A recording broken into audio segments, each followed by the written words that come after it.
onto the kit, and I like to tackle with the like lightest color first. Yeah, just so that if I need to paint over like the next color on top of a light color, then it has a it can cover better. Whereas if you paint like, let's say, a dark blue first, and then there's like, oh, there's a certain detail part I need to paint white over it.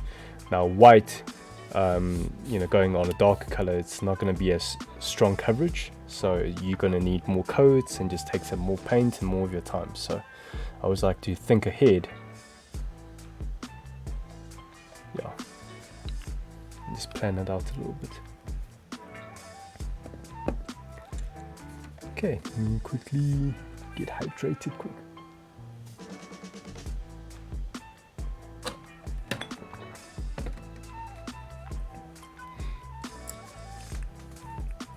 Okay, Rishi, I hear you there, but it's a hobby I've been waiting to get into for a long time.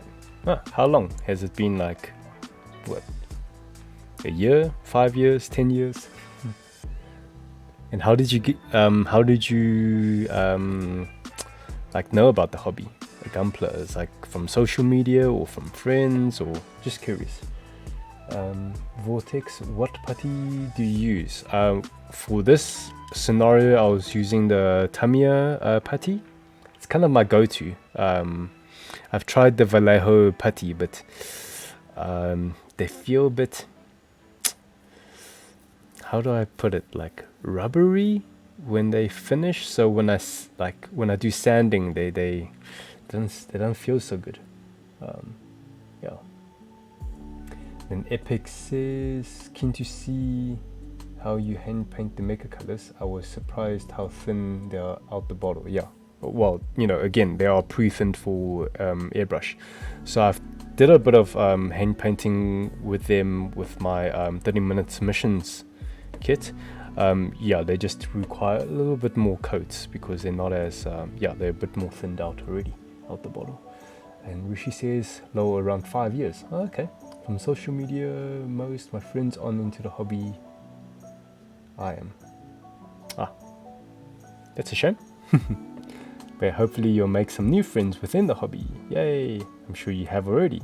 You know, seeing you've done some chatting on the Discord. Okay, here I also need to just be a bit more strategic how I hold, or like the order I paint, because like I need to think about once I, you know, go over, I need to hopefully one section's dry so I can hold on to it. So I think I'm going to start with the foot here, so you know, as the first thing I'm going to paint, and then when I get to a certain part where I need to shift my position, I can maybe hold the foot without you know, hopefully it's dry enough already where I'm not like leaving handprints or, you know, damaging a paint job. So let me start there. And it's also like kind of a good idea, like at least for me, I would like to paint like from the bottom or areas that's not like as like visible, so that I can like get my practice in, you know, get the groove in, you know. So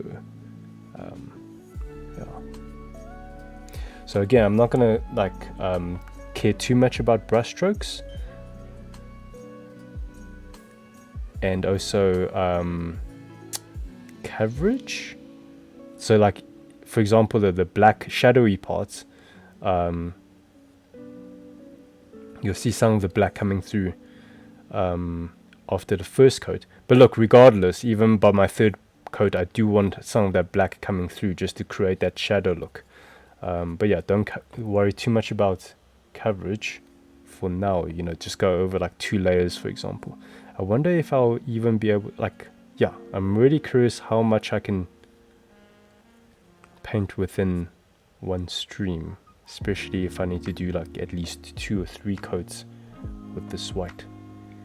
But yeah, it's our first paint stream. I'm not gonna think too much about it.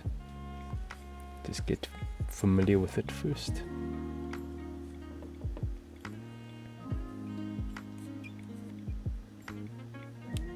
Okay, let's shift this there. Yeah.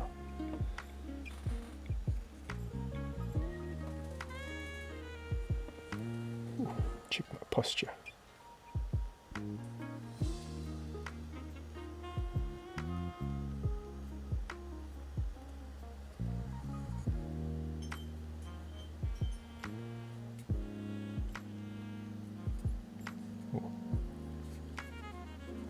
Yeah, I really need to be mindful about the order I paint this.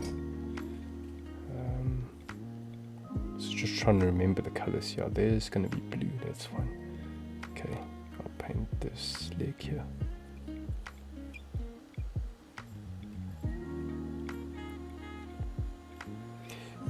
Yeah, so speaking about painting, who else in the chat is planning to join the build off but have